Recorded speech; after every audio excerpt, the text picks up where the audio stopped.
This episode of Off My Shelf contains coarse language and adult conversation. Listener discretion is advised.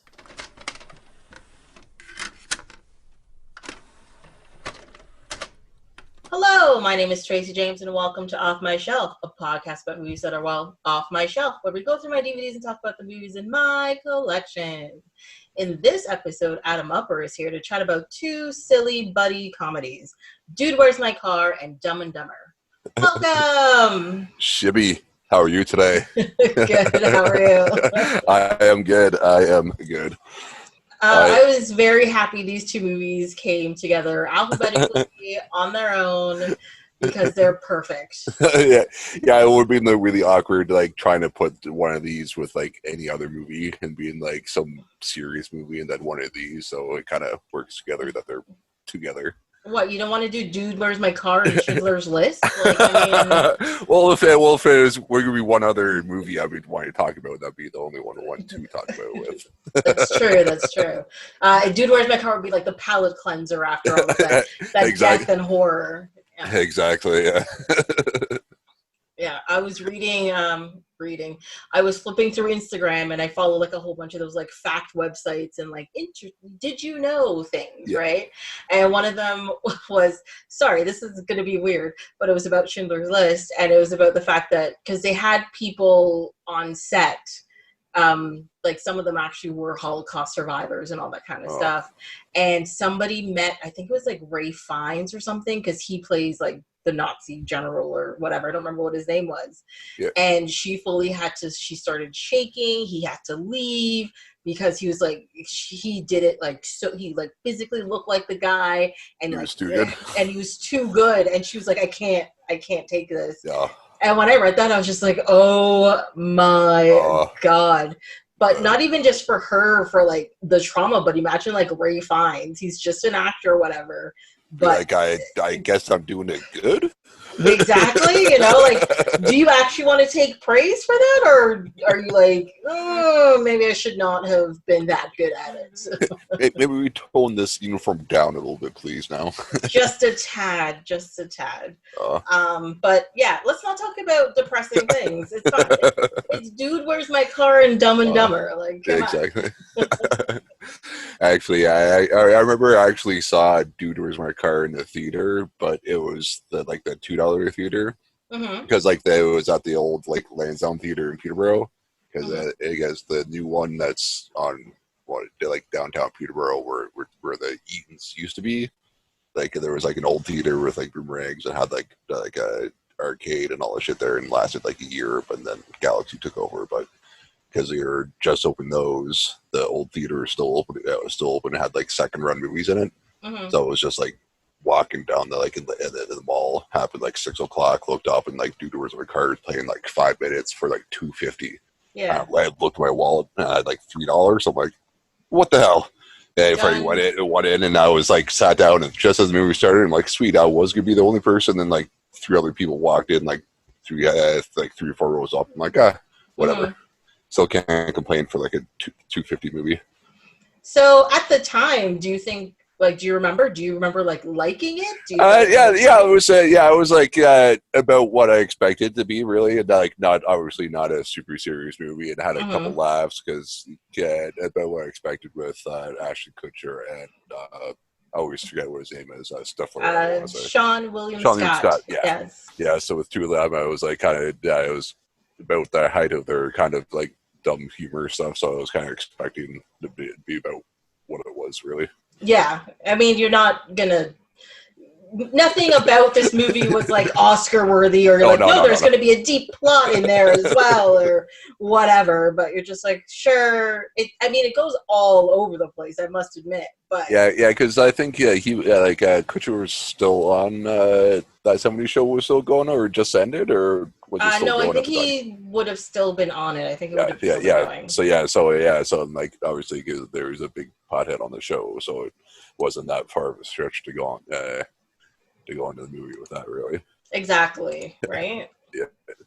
And I think at the time I didn't really smoke pot, so it took me a minute to realize that's what they were trying to do. And I was like, oh, okay, I get it now. let's see. That 70 Show was on from 1998 to 2006. So yeah, he was definitely still on there. I knew it was like 6-7 years, but I couldn't remember when the start of it was to the end. Yeah, but I kind of figured it was on. And then, did you ever hear or watch that 80s show? Sadly, yes, I watched the 3 episodes that aired on TV, and I think horrible. I remember watching like the pilot like with my girlfriend like at the time, and it was like, yeah, this sucks. Yeah. And I don't think I'll watch the other 2. And that's the only thing I remember from it. That's the only thing I remember. It's just like, yeah, this sucks. Yeah, I actually don't understand how they got it like so bad when that 70 Show was great. But I mean, it may have just been the actors just did the roles so perfectly that you couldn't help it, or what. But like that 80s show, everything about it was just like horrendous. Yeah. I have to try and find like if I can find the pilot again and what we watched it, because I don't remember anything from it other than I just didn't like it, so I couldn't say like why I thought it sucked, other than I just remember that it sucked real bad. Let's see, that 80s show, it was 1 season in 2002. It was way before the other show ended. I didn't realize it was that much earlier. And yeah, I don't know, it's not really saying how many of them aired. But even just looking at the pictures that are here on IMDb, it is just horrible. Yeah. Yeah, and then Seann Scott would have been in American Pie at this point, I think, right? I think that would have been his. Yeah, I think that would have been his big movie. So yeah, and I don't think he was a stoner in that, but yeah, not like a sidestep for this one too. Yeah, so I think that's probably why I went to go see it, because I had watched that 70s show and had seen American Pie and liked it. Yeah, so I'm like, why not? Mm-hmm. Yeah, American Pie. He just played. Seann Scott just played an asshole because Stifler was just a jerk. Yeah. So that was a little bit. Yeah. So which she kind of does well. So. Mm-hmm. Yeah. But the other thing I remember Seann William Scott in was Final Destination. Like, there's what, the first one? I think it's the first one he was in, and there's a scene in it because he plays like this weird, nerdy buff guy, and he's like scared. And if I remember correctly, the scene is their car stalls on a train track. They can't get it started. There's a train coming. They manage to and something happens with the doors. They couldn't get out. They manage to get out of the car, and then the train hits the car. Fine, but they're all talking beside that because they're like, "Ooh, we survived." But as the train's going over the car, it flips up a piece of shrapnel and cuts his head off, if I remember correctly. And I was just like, holy shit. Yeah, the deaths in those movies are always fucking pretty crazy, yeah. Yeah. Because especially there's the one with like the teacher, and it was just this like weird it was like the knives and like the cutting block or something like that, I think. Yeah, it's like he sat down somewhere, which tipped something over, would cause something to happen, which set something on fire, which made her fall, and a knife stabbed her. Yeah, it was like one of those Rube Goldberg machines. Yeah. Deaths or whatever, yeah. Exactly. Yeah.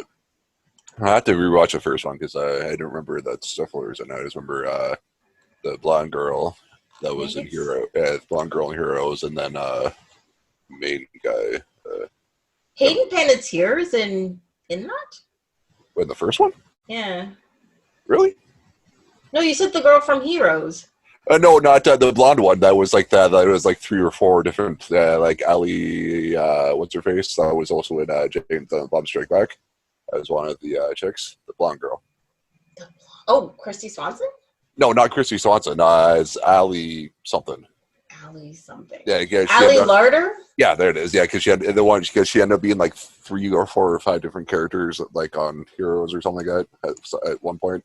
Because they ended up pulling her off, but ended up being. Oh, her! Yes. Yeah. Yes. And there was like a twin or some clone or something weird, and there's like 4 of them. Mm-hmm. That is correct. So Seann William Scott was in the first one. He played a guy named Billy Hitchcock. Billy Hitchcock. Billy Hitchcock. The name like that, how did he not make it to the end of the movie? I think only 2 people made it. Is it 2 people, or is just the one guy makes it? Yeah, no, like it was two of them. Like it was like the Ali Larder and like the main dude, because she locked herself up in a mental hospital in like a rubber room for the second one, and he like died later on in like in a cabin. It finally caught up to him way later or something like that. I think which may have been in like in between movies or something. But yeah. But oh my God, he was that main guy. His name is Devin Sawa. Yeah, Devin Sawa. Yeah, that's it. Yeah. I thought that was who it was. Yeah, like the team heartthrob for like the early 2000s or whatever. I think. Yeah, who's also in like Idle Hands. Yeah. Now and Then, Casper. Yeah. That's hilarious. Good old Casper. Mm-hmm. Yeah. I kind of wish I had Idle Hands. I just want to see how bad that movie's aged, because at the time it was. Yeah, I think the last time I saw it was when it first came out, and I think that was Jessica Alba's first role too. I think, wasn't it? I think it was her first lead role, but I think she showed up in a couple of things before that. Yeah, and obviously she wasn't known as being her at the time, so I'm gonna have to go check it out to see how well that because. What the devil goes into his like one hand or something like that or whatever, and like tries to. His one hand gets possessed and he cuts it off and it starts killing people. Oh, then it does like it runs around. My God. Anyways, yeah. We've gotten far off topic already from viewers. And to start off, like when Ashton Kutcher wakes up at the beginning of the movie, like he has like a magic card stuck to his face. Like he doesn't strike me as like a magic card player, really, in this movie. Yeah, but I mean, not to stereotype the pothead, but yeah, he doesn't seem like the guy. But you never know. Yeah, you never know. But yeah, he does play like. He just plays Kelso. It's the same. It's the same character. Yeah, true enough. Just not in the 70s. Just now. Yeah, like 2000s Kelso. Yeah. Yeah, which isn't really much of a difference. No, not really. Yeah. And that whole pizza scene where they throw it up in the air. The funny thing is, my note about that is like, I doubt cold pizza would stick to the ceiling because I'm like, no, it's all dry on top. It's not fresh and have congealing. Sticky cheese on there. It's all dry. It's not going to stick anything. Yeah, and the boss said they were embezzling it, but they just flat out did deliver it. So like that's not really embezzling pizza. That's just being bad employees. That's true. That's very true. So in theory they should be fired right there instead of like I'll catch you one day and then you're fired. But like it's doesn't make sense. Yeah. And then we meet up with the Jerry O'Connell. Brother. Like the third tier O'Connell brother, yeah. Which is, I felt so bad thinking that. I'm like, it's the Kmart O'Connell. Exactly, it's because it's not even the second one that's like the good knockoff. It's like the bad knockoff. Yeah. It's like a knockoff on the knockoff. And it was so bad. I'm like, I forgot there was a third one. I knew there was 2. It's Charlie O'Connell, by the way. Yeah, like because like the second one like shows up like in a lot of stuff. So like there's some like I knew there was a second one, but I totally forgot that there was a third. Yeah, but he's shown up in so many so fewer things, Yeah, exactly. Yeah. So as I said, like the other one like shows up like everything. I think Jerry has like written in his contract like my second brother must show up like for like a scene or 2 in every movie or show that I do. Yeah, actually, he's got 31 actor credits, which is surprisingly high for me. What, Charlie? Yeah. Oh, really? Yeah. He was in Cruel Intentions. He also showed up in Sliders? I thought it was the other brother that took over in Sliders. Oh, really? Yeah, I guess. Yeah, I guess it's been a while since I've seen Sliders on it. Yeah. A lot of TV series and straight-to-video stuff, so I'm not really that surprised there. Yeah. But yeah, it was very weird to see him. When he showed up on screen, I was like, oh, not Jerry O'Connell. Yeah, gotcha. Then he's dating the OG Buffy the Vampire Slayer. Yeah, Kristy Swanson. Yeah. And because I remember seeing the movie when it came out, but like I didn't watch the show because for whatever reason, I can't place why, but Sarah Michelle Gellar bothers me for some reason. I can't put a finger on why. Mm-hmm. I just don't like her for some unknown reason. I don't know why. I think you don't like her because she's not Kristy Swanson. You're just like, no, we already know who Buffy is. Yeah, maybe or whatever, but yeah, like it was just for whatever reason, I just couldn't I didn't like her, so I just never watched the show. So Yeah. so I did like that. I was like, oh yeah, I forgot she showed up in this movie too. Yeah, I don't know. I didn't get into the show either, but I think my biggest problem was of like it just took itself way too seriously, and I was like, no, this is supposed to be like silly hijinks, and I know they did silly things and they had like and stuff in the show, but at the same time, I was like, no, you're still taking yourself way too seriously. This is not working for me. And there's no Luke Perry.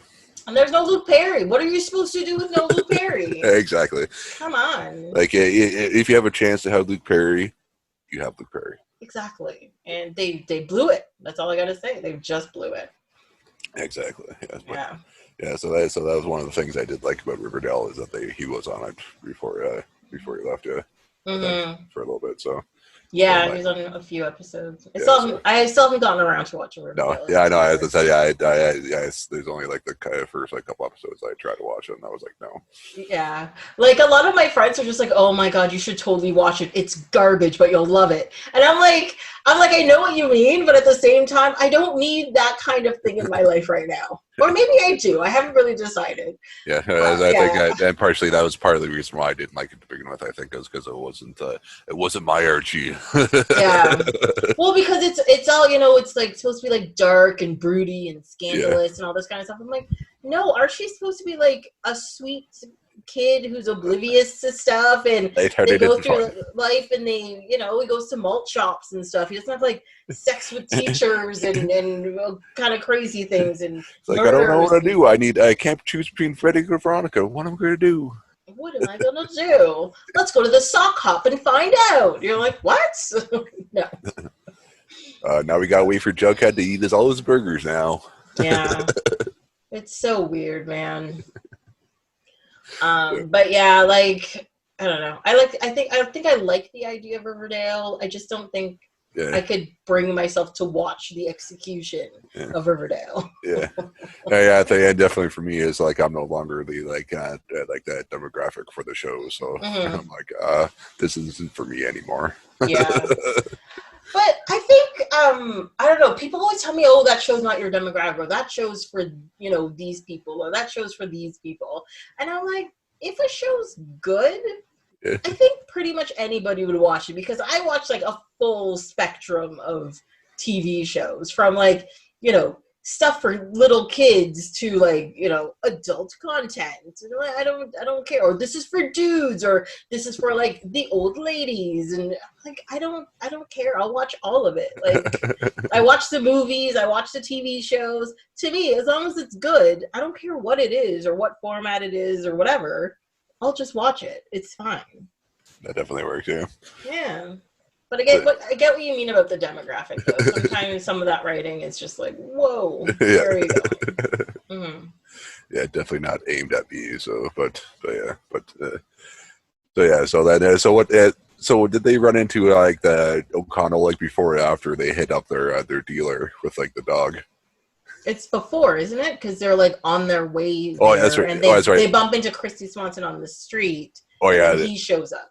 Oh yeah, they're like, oh yeah, I need to go to mm-hmm. And that fucking dog that doesn't move until they like grab his fucking like pipe or whatever. Yeah. Well, yeah, that was like the third cameo, which comes so early.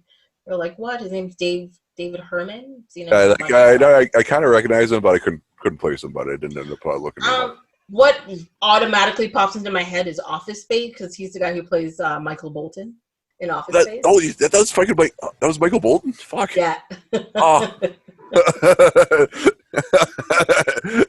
Why should I change my name? He's the one that sucks. Yeah. Well, exactly, right? Fucking love that. How did I not fucking put that together? I never recognize him, but every time, like I know he's done. Even when I first saw Office Space, I used to be like, "That's that guy from that thing," and now I don't remember what that thing is because now he's that guy from Office Space for me. So I don't know. I love it that sometimes like your brain just gets stuck in like, no, you're the guy from this thing, no matter how old it is. Yeah, you're that guy. Yeah. And he's been in tons of shit since then, so it's never come off of Office Space. It's fine. But the way he talked, it got kind of annoying by the end of the movie, though. But I always, like, I've been for the last like week, I've been saying like the cookie's fortune to myself though, because that stuck out for some reason. Right when they're in the car at the Chinese food place, where I don't know, obviously for like of like all the stuff out of that scene that's quotable. Like that's the part that like stuck out for me for whatever reason. Really, not the and then? Yeah, well, obviously, like the first time around, yeah, like, and then after a while, I got annoyed, yeah, but like, yeah. So I think that's because I saw it the first time around, so like the and then I probably got on my system then. so like that little more nuanced stuff stuck out. So it was that. It actually made me angry that scene made me laugh. I'm like, this is so stupid. Please stop. And I kept giggling at it. I was like, oh, this is not funny. And then, no, it's not funny. And then put in the big pug bag and we can go. Yeah. And then and then they send like the Nordic dudes later on. Yeah. The trans functioner. I always chuckled at the way they pronounce that. So that was my stupid thing. I was giggling at the whole time. The whole time, yeah. It's the thing. Like, this movie is just so dumb. But no matter who you are, there's going to be a part that makes you giggle and you get mad at yourself for it because you're like, this is the dumbest thing ever. Why am I laughing? Yeah. Like, I love the part where like they get kidnapped by like the Zoltan group or whatever their cult is called. And first of all, I definitely want one of those like bubble wrap jumpsuits. I know you can order one online. I've never, gotten up to it and ordered one, but I want one. Just anybody listening, if you want to send me one. That would be awesome. But also the fact that both of them, every time they like punch on the guy, they keep popping the bubbles. It's like, stop it. It like hurts. Or the other one was that, stop doing that. These are expensive. I was like, and did you recognize the girl that was with him? Yeah, that is Marilyn Rajskub. Yeah, is that Genevieve from Brooklyn Nine-Nine? Like, yeah. Well, I mean, she was on like 24 before that. She was in Punch Drunk Love. She was in. She's been in so many things. I know her from Brooklyn Nine-Nine because I haven't seen 24 or Punch Drunk Love. So I was like, it's Genevieve. She's great. I really like her. But then there was also like the bald-headed guy, Bob Clendenin, who I've seen in tons of things as well. Most notably, Cougar Town. He plays Jeff. No, not Jeff. The guy in the front seat, like the bald guy who's like kind of scruffy. The older guy. Okay, yeah. Yes, yeah, him. Okay, yeah. He shows up in a lot of stuff. Yeah, a lot of things. Yeah, I looked him up too. They're both of them are like, it's like my original note is it's that guy and girl. That's literally my note, and I'm like, I have to go look it up. I'm like, where are they? Yeah. So yeah, they're those people. I feel like. I actually think you have a very good career when you're that person because you're getting paid, people know who you are, but you're also not getting followed around everywhere. Yeah, and you're like, he's going to be good in this, so it's going to be good. He's a good, like, sixth person or whatever. Yeah, like a good, just, like, character actor that you see them and you're like, perfect. Love it. Yeah. It's so good. And then Fabio appears in there out of nowhere. I know, and then that's funny that Fabio was like their idea of like sexy guy. Yeah. But like if it was like early mid-90s, it would make more sense. But it's like came out in 2000. Like not as many people know who Fabio is at this point. I don't know. I still thought it was funny. Well, like, yeah, it is funny, but it's funny because it's Fabio. But I'm like, but I guess that's probably the joke. I guess maybe. But I think too, though. Like, even if people don't know that is Fabio, like, first of all, there's no reason for anybody to know that is Fabio, and I don't understand why he became so popular. There's lots of guys who pose for Harlequin novels and all of those like dirty romance novels and stuff. But why him? First of all, I never understood why he became that famous. So, like, I don't know, like, I don't think it's necessary for you to know who he is, but just to get the point, like, it's sexy guy with sexy girl and, the next car. Like, that's it. I think that was the whole point.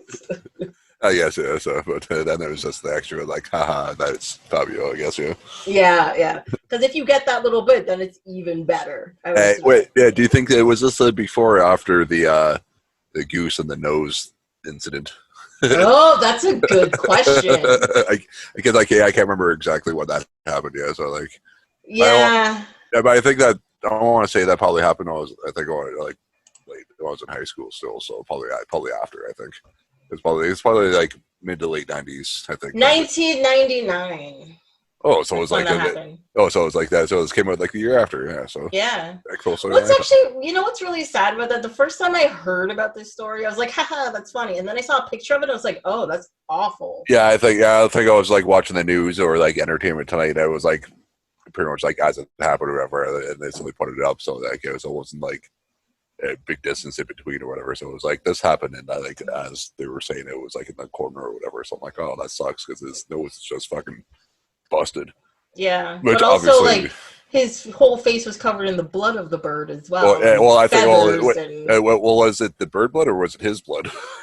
I think it was a combination of the two, personally.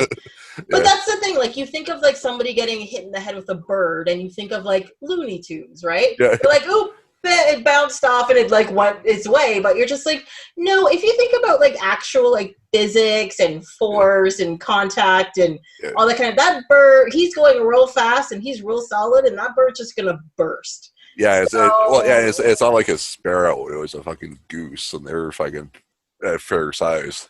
Yeah, exactly. They got some weight behind them. Yeah. Yeah, I don't know. But yeah, as I said, like hearing the story was funny, then seeing the picture was not funny. You're just like, oh.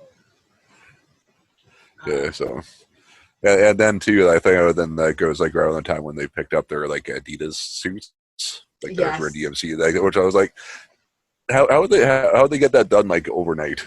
Unless they already had them, they just did like a couple moderations on them or something. Well, what it looks like is like they had. Oh, I think all the tailor did was put all the secret pockets on the inside. He didn't make the suits because Adidas suits. You gotta buy those from Adidas. Oh, okay. I was gonna say, it was like, because initially I was like, hey, that was pretty fast for overnight. Right? Who knows? He could have a shop in the back with like 20 people doing it. You have no idea how big that shop is.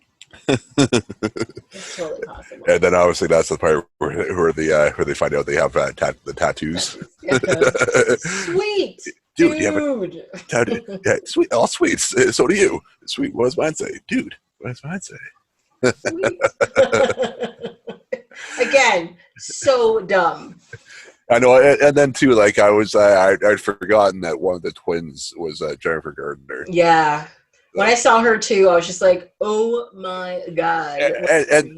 And got to say, those are probably like the worst twins ever because they don't even look like each other. Well, it's like, yeah, they're both brunettes, but they're not even like close to being the same height. So like, if you just got two brunettes that are like close to the same height, you would be like, see, they could be like the non-identical ones or whatever. The fraternal twins. Yeah, you'd be like, see, it's fraternals, right? But, yeah. But yeah, there's like, because Jennifer Garner is obviously like 5 or 6 inches taller than the other one. Mm-hmm. Like those aren't twins. Yeah. So, I just went with they're fraternal twins. Yeah. Whatevs, it's fine. Yeah, or even they may not even be actual twins. Maybe they're just like two best friends who like almost act like twins. So they just call them the twins. I guess. And didn't their place like seem like old lady houses? Yes, it did. Yes. Okay, good. I wasn't the only person that thought that. But I mean, their special surprise for their boyfriends on their birthday was berets with their name stitched into it. So that's pretty old lady behavior. Yeah, you're right. I did. Shit, that is. Yeah. So. Yeah. But yeah, well, I guess it all goes together. Exactly. And then, talking about big birds, right? So there's a part with, what are they? Were they ostriches or they were ostriches? The ostriches, no, they're llamas. I know, and that part, like, I thought, like, came later in the movie that I remembered. Yeah, it came right in the middle. Yeah, then too, I was like, I remember that was Andy Dick, so I'm like, all right, there's our Star Trek connection, and then Brent Spiner. yeah, exactly. Hello. Yeah, I know exactly. I was going to say that. I was like, all right, this is him part. Then I forgot that it was him because I don't think IMDb was what it is now when this movie came out. Mm-hmm. So it's not like you just go check out and be like, oh, see, uncredited Brent Spiner. I don't think they did that then. So I don't think I clued in, or I was like, I think that's him. And I'm like, I'm fairly certain. And then years later, I think I clued in, and then I forgot. No, it never clued in until this watch for me that it was Brent Spiner. Yeah, because I was sitting there, I'm just like, is that Brent Spiner? That's Brent Spiner. That's totally Brent Spiner. What the hell? As soon as he opens the door and saw him, I'm like, oh, yep, there he is. Because I was like, oh, yeah, because I was thinking because Andy Dick was the Mark II, the next version of the hologram EMH. doctor or whatever. Yeah. The EMH, yeah. So I'm like, yeah, because I remember that part. So I'm like, sweet. And I was thinking about that. I'm like, oh, there's a real Star Trek. Right there. There's the real thing. Sure. Yeah, I love that he shows up in weird movies because it was like this and like Independence Day. Yeah. We were like, is that him? Yeah, he shows up in that the first, like, I find that he was more recognizable in that one. I think it's because they made him so pale looking. I'm like, you're pretty much still Data with crazy Einstein hair. Yeah. But as soon as he walked on screen, I was like, what? Yep. What? I also think that was the first movie I ever saw him in other than Star Trek. So I was like, mind blown automatically. Because I'm like, you're allowed to do other things? That's crazy. You're not allowed to not be Data. Mm-hmm. Look at you doing all of these like stuff like you're a real actress. That's nuts. That's crazy talk right there.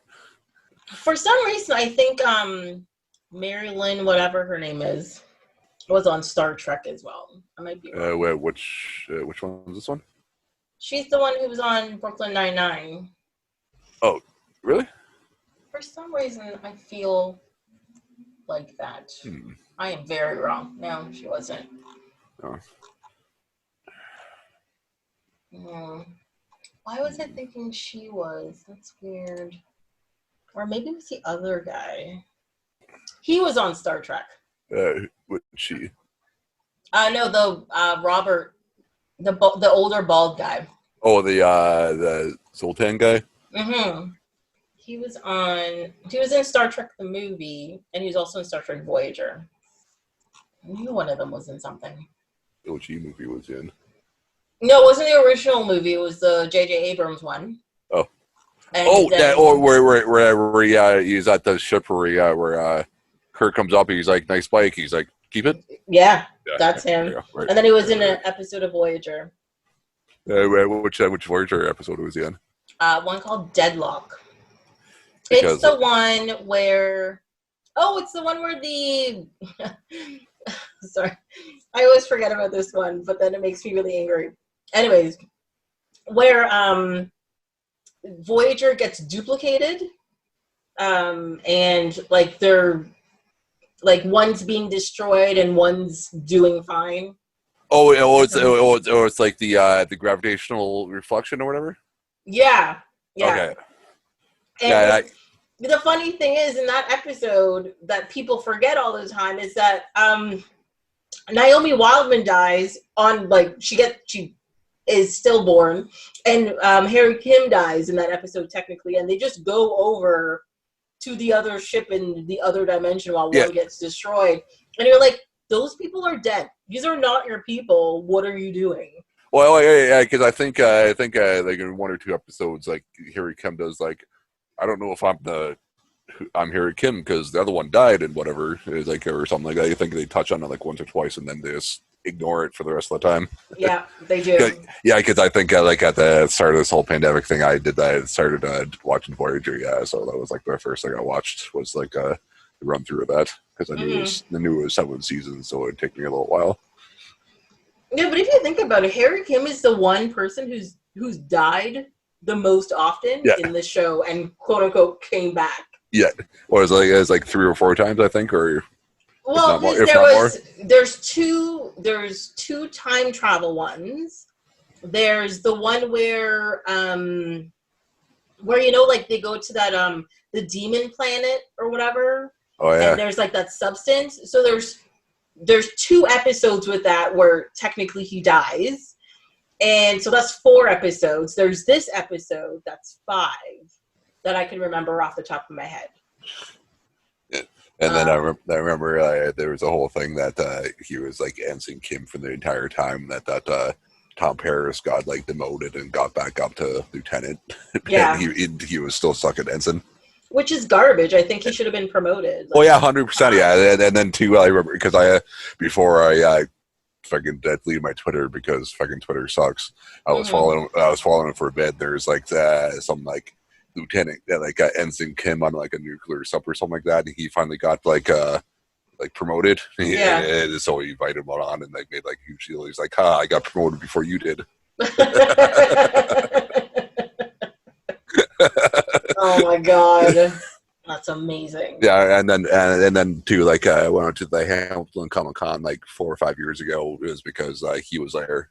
He was like one of the guests I wanted to see, and he did a panel, and he's pretty. Not to say that I didn't think he was, but he's pretty funny. Yeah. Okay. I've never actually heard him really like talk outside of Star Trek or anything. Yeah, it was pretty funny. And then too, like he had this one story there he tells all the time, where like. Where it was one of the episodes where he was like walking down the corridors with 7 and 9, and then he was supposed to like grab her elbow as they were walking. He was like not looking where he was grabbing. Then he looked over because he's shorter than she is. Yeah. And he grabbed her boob or something like that. And then he was like all embarrassed, and then she was like, I obviously knew it was a joke or by accident. Yeah. So he was all embarrassed, ran away, and then like. They came back later on. She like put a couple of post-its, like one on her elbow saying elbow, one on her boob saying boob, and he was all embarrassed and stuff. And she was laughing because she knew it was by accident. That's amazing. Yeah. I have to listen to because he's doing a podcast with Robert Duncan McNeil, right? I think I saw something about that I actually forgot about until you just mentioned it. Yeah, so I might have to check that out. Yeah, they're doing because they're doing like a full rewatch and talk. Oh, nice! No, is that what it is? Yeah, and then because I'm also doing the Scrubs one, which is very entertaining. But I could do with a Star Trek rewatch and chit chat about it and stuff. Yeah. Yeah, because I ended up doing that, and then as I was finishing that, I was like, started thinking about it, and I was like, fuck it, I'm going to watch Enterprise, and then ended up watching Enterprise. Yeah.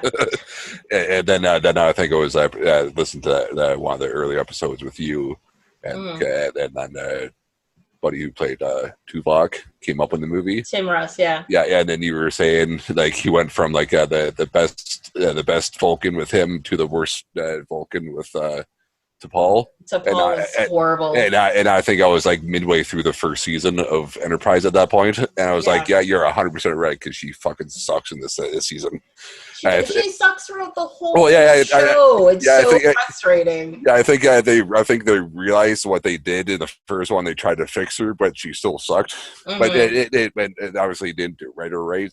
So you can tell she was just trying to do what she could, and then sometimes she just looked awkward, just trying to stand there, and you're like, you're not kill her off and kill her off and get another Vulcan or something, and just do something else. Like, this is not working. And like people were just like, oh, it's because it was 100 years before and she had more emotion and all this stuff. I'm like, yeah, but Spock was like that, Tuvok was like that, that's what they tried. The first season is because they were supposed to have less, I think, at that point, and that's what they tried. I think what she was trying to do, and then it was just written around, and then it just fucking sucked. It just did not work. It didn't work at all. No. So yeah, but the entirety of that show didn't suck as bad as I remembered. Mm-hmm. Not saying it was good, but it's not as bad as I remembered. Oh yeah, I definitely sat down and watched quite a few episodes, and I was like, this show actually isn't that bad. Definitely. Yeah, it doesn't deserve all the shit it got. Like some of it, but not all of it. Honestly, I've been also rewatching Deep Space Nine, and that one's brutal to watch. Actually, I didn't watch it for the first time till like last year. Mm-hmm. Probably the first watch through, and it was like just with any show, like the first season kind of sucked, and then it started to pick up, and then once Worf got there in like season 3 or 4, it got better, I felt.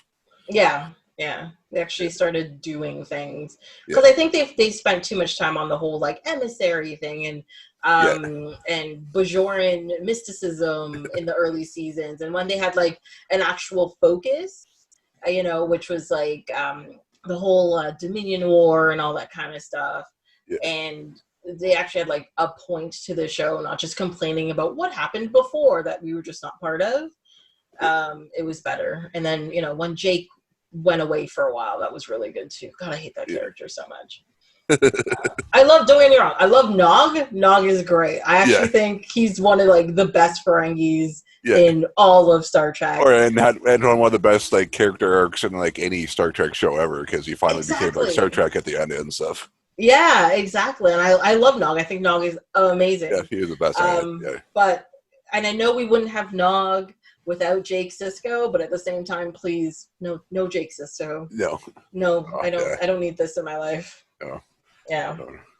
But of course, if I was ever going to go into like the Hollow Suites, I'd probably get some of what's his faces though, like the bartender. Quark, yeah. How did I forget Quark's name? I have no idea, man. So because they definitely hinted that there were like kind of like sexy ones, definitely. I think. That was the whole point. Yeah, that's definitely hinted at. Yeah, so like if you're going to definitely going to Hall Suites, that'd be definitely those ones, I think. Yeah. Not to be creepy at all, but. Well, I've been watching so the new show Lower Decks, right? And it's actually pretty good. I really like it. And they actually hinted, they're like, no, holodecks are like 95% sex. I don't know what else these people are doing. Yeah, because I think because even with Futurama, they hinted at that because like they went crazy because obviously in Next Gen with Moriarty and stuff, and he's like, oh no, last time this happened, I got hit with like 3 paternity suits or whatever. Yeah. Oh god, I love that show. Oh, it's the best. Yeah. Okay, that was Star Trek Minute. Yeah. Well, we got distracted by Andy Dick and Brent Spiner. It's gonna happen. Exactly. Yeah. Like Andy Dick is going to distract you for that badly. This is like a slight detour when it comes to Andy Dick. Exactly. So, I'm sorry, at this point, if you've listened to this podcast before, there's going to be a Star Trek Minute. Exactly. So they should be prepared. I know. I tried to look for one the last time I was on the show, and there wasn't any, so that's why I just didn't bring it up. So I was like, I knew Andy Dick said Dude, Where's My Car? That's one of the few things I remembered. So I was like, I know it's coming up. It's coming up. Yes, exactly. And then the sexy chicks in the leather, felt very like fembots from Austin Powers. Yes, it did. That was the first thing I was thinking too, because the talking and walking simultaneously, that whole bit. They're fembots. What's happening? And then like I saw them dancing like in the intro or whatever, during the credits. I was like, oh, fembots, there we go. Oh, my question is, why was there a random animated sexy cat lady in the opening sequence? What was that about? Yeah. I was wondering about that too, because she never showed up or anything. So like, that was weird. Yeah. I wonder if there's like a cut scene somewhere. Yeah. I'd be like, that's why that cat was there, but you'll never met because that was the only character you don't meet that's in that opening sequence. Yeah. But. Yeah, I forgot to write a note about that, but that was. It's also horrendously animated. Like, it's so bad. Yeah. And even like for 2001, I know this was 19 years ago, but that was so bad. Like, it's just horrible. Yeah. So I don't know. And I actually I like the part with Uranus, and I found out that Uranus apparently actually smells like farts, so I thought that was pretty entertaining. I'm sure they just said that just to be like undercut the joke and be like, see, it's not funny anymore. There's actually like a scientific thing, like they confirmed it. Is that what? There's a lot of sulfur on it or whatever. Yeah, it's hydrogen sulfide is in the atmosphere. So it actually smells, which makes it just even more hilarious. And then I couldn't imagine having that much pudding in my house either, because I would try and eat all of it because I wouldn't be able to stop. Yeah, I could imagine having that much pudding in my place. Yes, I can. I open all my cupboards; it's just full of pudding. I'm not saying I'm not going to be like you and just try to eat all of it in one sitting, but it would be quite amazing. Because I know I'd have no self-control with it, and I'd be like, there's so much of it, I can eat all I want, and there'd still be so much more. And then like half an hour later, I'd be like, this was the worst mistake of my life. And then, but I think it's like alcohol, you know, like you got wasted one day, you wake up, you hungover. I'm like, I'm never drinking again. 2 days later, like, beer. Like, yeah, put it in my mouth. Yeah, you'll eat all the pudding one day. You'll feel sick, horrible. You're just like, I'm never eating pudding again. 2 days go by, and you're like, huh. You're like, I guess I'll have some more pudding. You like looking for a cup. You open your cupboard. Oh yeah, grab a pack. Oh, it starts all over again. All over again. Right, and then I just imagined Carl from like Walking Dead, where he's just like on the top of like on the roof with that like 5 like gallon thing. And he's just like, oh. Yeah. Well, when you haven't had pudding in like 3 years, that would be me too. Yeah. That's every single person ever. Yeah. You're like, give it to me. Even the diabetic people are like, I don't care. I'm eating that fucking pudding. It's worth it. This diabetic shock. I don't care. I'm on a roof. I am safe. If I go into diabetic shock, I'm just going to sit here until the sugar high runs out. I can get up and go home after. We're good to go. I have a can opener and a spoon. This is happening. Yeah. The only way this is not happening is all those fucking zombies coming to eat me right now, and there's none around, so do it. Oh. I wonder what would happen if, like, so you're a diabetic, you've eaten a bunch of pudding, you're in diabetic shock from all the pudding because your body is full of sugar, but then a zombie comes along who, when they were alive, was a diabetic. Would they get a diabetic shock if they ate you after eating that? Or is it like Interview with the Vampire, dead blood zombie rules, that or if they eat that, they revert, and then all of a sudden they cure it, and then they come back alive.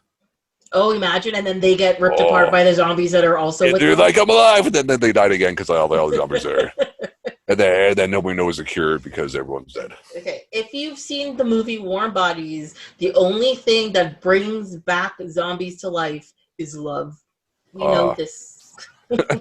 What is love? The thing about that movie, like the movie Warm Bodies, is that it is, if you explain the premise of that movie to anybody, they're like, that is the most dumb thing I've ever heard in my life. And then you sit and you watch that movie, you're just like, oh, I liked that. That's weird. That's sweet. That's so sweet. It's so sweet, you know? But yeah, I remember the first time I watched that movie, I was just like, this is going to be fucking garbage. And then I watched it, and I was just like, oh, that was so good. And was it like is it Nick Holt that was in that movie too, I think? Wasn't it? It's Nicholas Holt. He played R, who was the zombie. Yeah. And then there's that girl who is not as young as you think she is, but she's also kind of old looking at the same time. I have to look up what her name is, because I've seen her in a few things, and every time she plays a character, she plays like a wide range of ages. Like I've seen her like in Warm Bodies and stuff, she plays a teenager, but I also saw her in another movie where she plays like a dental assistant who's running away with like who's having an affair and kills somebody, and she's supposed to be like 35 years old, but in both of those scenarios, she looks the correct age, and I'm like, these movies are a year apart. This is very confusing to me. Let's see. Her name is Teresa Palmer. And I don't know, how old is she? She was born in 1986, so she is 34 years old. Yeah, he's 6 years younger than I am, yeah. Yeah. And yeah, she's supposed to be a teenager in Warm Bodies, and Warm Bodies came out in 2013. So yeah, she was definitely not. Oh no, that was 7 years ago, but she still wasn't a teenager. She's 29. Yeah, definitely, yeah. But like you don't really question it. Like she doesn't look not a teenager. That was the other movie I saw her in, because she's like, I think she's Australian. The Sorcerer's Apprentice. Yeah, and then I saw her in 2014 she made a movie called Kill Me 3 Times. And the only reason why I've watched this movie is because Simon Pegg was in it. And I was just like, oh, this is a different thing of Simon Pegg. And like, this movie tried so hard to be good, and there were so many things in it that should have been good, but it just did not work out. And in this movie, she plays like some woman who's having an affair or whatever. She plays a 30-something-year-old. And this was just a year after the other movie, and you're just like, wait a second, how old is this woman? Because she looks the correct age in both movies. It's so weird. Well, of course, or too, that might just be because like you're so used to like seeing like 30-year-olds play like teenagers in shows that it kind of makes sense now. Yeah, maybe that's what it is. I'm just used to it. I'm just like, whatever, this is fine. Yeah, so. But one thing though, I find they're actually, actually hiring younger people to play actual young characters. It's a bit closer in age now. Yeah, so I think because like after years of people saying like, stop hiring fucking Tobey Maguire to be fucking in high school because he doesn't look like in high school, man. He's 45 years old, I think. Exactly. Like, it's crazy. Like, don't get me wrong, I actually have a soft spot for Tobey Maguire. I think people did him wrong when it comes to like the whole Spider-Man thing. I think he was perfectly fine. Yeah. But yeah, no, he is legitimately 45 years old. Yeah. And they keep wanting to put him as like a high school student. Like, stop doing this. Yeah. This is not right. He is in high school in the first movie. Yeah. Him and Joe Manganiello have a fight in the fucking cafeteria in the high school. Exactly. Like, freaking Joe Manganiello is fucking Flash Thompson or whatever in that movie. Yeah, he looks so creepy, actually. It's very weird. Because I obviously didn't know who Joe Manganiello was when I first saw it back. I'm like, that looks so fucking weird. Yeah, because he looks so different than he does in like True Blood. But I think it's just the bulking up. But also looks like Joe Manganiello at the same time. But that's like when you go back and look at like old stuff that The Rock was in, and then you realize how different he looks now compared to how he did then. Yeah, and like you're just like this is weird. Yeah, like even like seeing The Rock in the Voyager, because that was probably one of his first like things, and then seeing him now sort of thing even. Yeah. Oh my God. We're back to Star Trek. We can't do this. No. That's my fault, people. Sorry. I take full responsibility for that one. I actually can't wait till I get to like the Star Trek movies, and I will just be talking Star Trek for like 6 hours. That'll be amazing. Yeah. Okay. Wait. You have to pick a movie to reference Wooly watching those ones, though. Oh God. pick some weird movie that most of them are in that isn't Star Trek. Yeah. And they'd be like, or actually what I might do is just think about like see who appears in other versions or different versions of themselves throughout Star Trek from the movies, and just be like, oh, because like Tuvok shows up in it, Worf shows up in it, who else shows up in there, who shows up in the movies? A whole bunch of people show up in the movies, and I'm already forgetting, which is and actually, and one of the things I like in Voyager that I'd forgotten that I think they kind of people were saying that they saw him in one of the movies, and then in Voyager, so they kind of retcon that they're like he was in. It's the 5th movie, I think. Yeah, something like that. So because I remember like watching with the folks that movie, and I was like, hey, it's Tuvok, and then shortly thereafter I started watching, I'm like, hey, it's Tuvok. Yeah, because he's having like the memory or whatever. Because it was a Sulu episode where I was like, fuck yeah, Captain Sulu, and then because they everyone didn't know he was in. I keep on wanting to see he's in Star Trek, but he's in. Starfleet. There you go. Why was I blanking on Star? He's on Starfleet, and then he left, and then he came back, sort of thing, and then so that's how they kind of retconned him being in the movie, or maybe that's what I'll talk about, like all of the original series people who show up in other versions of Star Trek later on and stuff. Yeah, I could do that. That'd be great because I think most of them do. Or probably, definitely, because say like Jeffrey Combs shows on fucking every single Star Trek everything sort of thing or something like that. So I don't think Nichelle Nichols shows up in anything else. Yeah, there's a lot of people that show up. But DeForest Kelly does. Doohan does. George Takei does, as we know. Kirk does. Well, in the Generations movie, not the TV show. So yeah, it's all in there. I'll figure it out. I got a little while before I reached Star Trek, so it's so sad. I can't remember though. Like, which show is it that later on is that like Spock shows up and he's with the Romulans? Oh, that's in TNG. That's in TNG, yeah. Because I thought it was one of the other ones, but I was like, it can't be TNG. It is, yeah. There's like a 3-episode arc thing. Because even like Sarek comes back. Yeah. But Sarek dies within Star Trek, The Next Generation. Yeah, because I always assumed it was one of the other ones, but yeah. So because I have to go back and watch TNG because I've been putting off watching that one. Fucking love TNG. First, again, like with all of them, the first season is brutal. Yeah. Although there's a couple of sweet ones in there. There's like 1 or 2. But after season 1, it just keeps getting better. Yeah, it picks up, definitely. Yeah. Until you get to the end and you have like the weird ghost sex things and stuff. Like you're just like, what is this? Why is this here? This makes no sense. Yeah. Then that weird Picard one where he's like the weird pulsing in 3 different time frames or whatever. That's the final episodes. Is that the final episode? Yeah. It's a 2-parter. Yeah, those are the 2 final episodes. Yeah. Well, you gotta watch those. What are you talking about? Yeah, well, you do, but like, they're those. When I first rewatched them, I remember not liking it originally. Like you, I was like, ugh, this is stupid. But then when I actually did like a full rewatch of the show and I rewatched the ending, I was like, okay, this makes sense. I kind of like it now. So it's a whole thing. But the problem is the Picard show. I know in those episodes it's sort of like these are possible futures depending on your decisions, but most of that stuff is like wrong and like they ignored it in the Picard show. But they do make references to Discovery in the Picard show, which also upsets me. So that's a whole different issue that I can talk about for a long time. I'm not upset about it at all. It's just fine. What do you really think, Tracy? Everything is perfect and everything is fine. The world is not crumbling and I'm not going to die from breathing too much. Yes. So. I like to lie to myself sometimes. It's fun.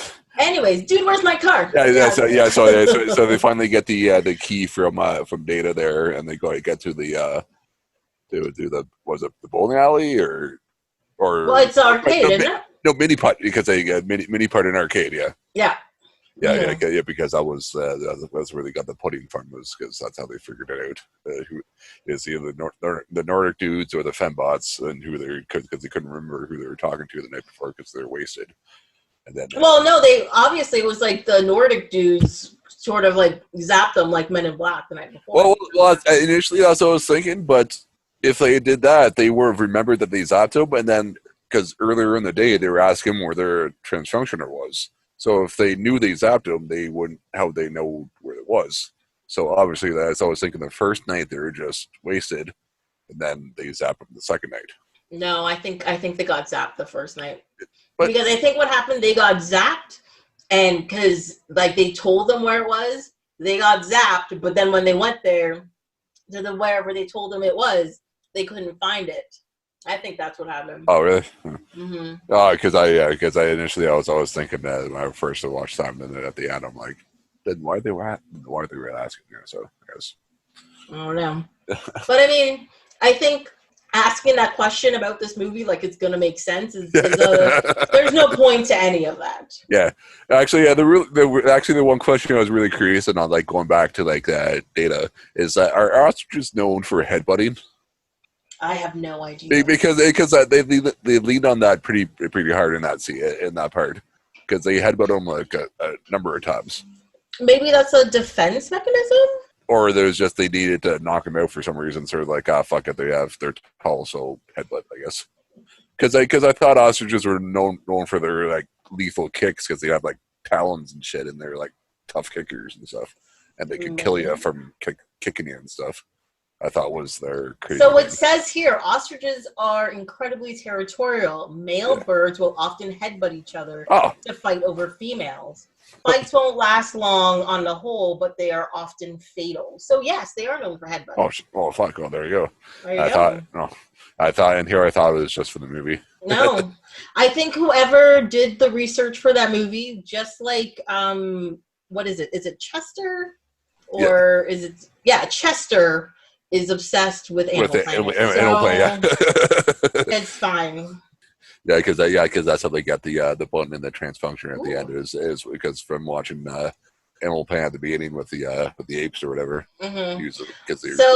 So here's a list of 12 outstanding facts about ostriches. You've started this. I'm sorry. This is what's going to happen. The ostrich is the largest bird on the planet. Yeah. They can't fly, but they're very fast. Yeah. Sorry, these are like paragraphs that I'm like. Yeah, you're paraphrasing.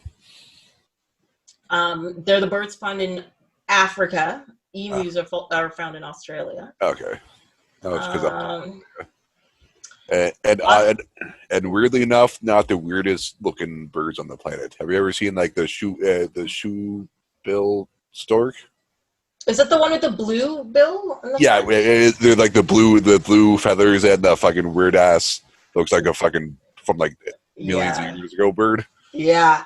Those things are like, those are one of the few birds that I wouldn't want it near me. I'd feel like it would crush my face for some reason. Yeah, like it doesn't look like it's going to attack me, but I'd be weirded out being close to it. Yeah, you know. It's not going to like kill me, but it's going to do something weird to me. Yeah. Yeah, that bird is like that creepy guy at the back of the room that everybody just has their eye on all the time. Like, he's not going to do anything, but he might do something. Yeah, he's going to do something weird, so it's just a matter of when. So don't be around him when he does it. Exactly. Like the ostriches, you know their deal. You know what they're going to do, so you can kind of know what they're going to do, so you can just kind of keep an eye on them without worrying about it. But that other guy, you got to keep an eye on it. Exactly. Next fact about ostriches. Ostriches can grow up to be 9 feet tall and weigh up to 300 pounds. That's huge. Yeah, because that perspective, you've seen me before. I'm 6'3". Mm-hmm. So fucking a 9-foot fucking bird, that would freak me out even. That's still 3 feet taller than you are. Exactly. Dude, yeah. What? That's crazy. Exactly, and I kind of know what people feel around me, and because like I have one friend who's like 6'10", and it weirds me out being beside him because I'm used to being the tall guy. So being around those birds would be even worse. So I'm like, please leave me alone now. So what you're saying is you like to lord over everybody. Well, but when somebody does it to you, you're just like, I can't do this. It's not that I like it. It's just that I've basically gotten accustomed to it, really, because I was always a tall guy. It wasn't like I was like normal size and all of a sudden short up. I was like 6 foot in high school, like that grade 9 sort of deal. Yeah. So I was always a taller person, so it's just gotten used to it. I guess more than anything. That makes sense. Yeah. Because every so often I actually forget that I'm tall. Then I go around like normal sized people. I'm like, oh yeah, I'm the weirdo guy. You literally stand above the crowd. Exactly, and I always thought that I'm like on the cusp of like weird tall because I think like 6'5", 6'6", 6'7" is like weird tall, or like 6'3", 6'4" is like normal tall. It's like like on the cusp and like because you know more people are like 6'3", but like 6'6", 6'7" is the whole. Yeah, you see less and less of it sort of thing. Yeah. Well, what was surprising, like I used to work with 2 guys. They're both programmers that were over 6'5". And it was so weird, like if I had to talk to both of them at the same time, because I'm like craning my neck to speak to them, or else I'm like talking to their nipples. It's odd.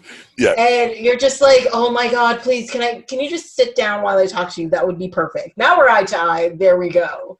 It was always so odd. But they're fun guys. They always just hit their heads on stuff. Oh, I hate. Oh, that's the worst. Especially like older houses were not made for people like my height. Like I one Burns house, I'd like crack my head off like going in between like rooms all the time. Mm-hmm. Even now, like if I go into the room, I instinctively put my head down, even if there isn't a thing there that I can hit my head on. Yeah, because you're just like, just in case, gotta do it. Mm-hmm. Yeah. Yeah, because I remember I was working at a pita place, doing a midnight shift, and went to this coworker's place, have like a drink after, and then went to go leave, and I did duck and just clipped like that very, very top of my head, like going through the doors and stuff. It was just like a half an inch like down. Yeah. and it fucking clipped top of my head. It was the fucking worst. I like went down, and like the next day, like it like compressed my neck a little bit. Yeah. Oh, it's the fucking worst. Oh gosh. But because usually it's like the forehead, and it's like you get used to it. But that was like the top of the head. Yeah. Oh, it hurt so much. So this is what we call tall people problems. Yeah, and then too, I even actually had to go like online to the Adidas website to grab shoes. Finally, because I had like a 15-year-old pair of running shoes that are falling apart because I have like size 15s. Mm-hmm. I'd like go to the Adidas site to buy shoes because stores don't carry my size. See, and people complain about being average. When you're average, you don't hit your heads on things. You don't have to special order shoes. You don't have to go special places for clothes. The big and tall store. Yeah, you're paying like an extra $50 for everything. It's crazy. Yeah. Oh. It's not. Again, tall people problems. This is why it's good to be average. What's next? Ostriches. They are omnivores. They eat plants and meat, but mostly snakes and rats. Look at that. That's really exciting. What? They eat meat? No, that was a surprise. I didn't know they eat meat. Well, that's crazy. That's crazy talk. Yeah, so if they get a taste for your flesh, be wary. And they run pretty fast. So I don't think I can outrun them either, so I'm screwed.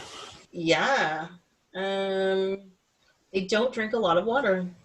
Well, if they're an African bird, that would because you would automatically associate desert, I guess. So that kind of makes sense, I guess. Mm-hmm. Well, I mean, it actually says they're found in the hot and dry regions of Africa. So yes, okay. Because I was just going to say, or I was just going to say, or I'm being shitty for assuming that African desert.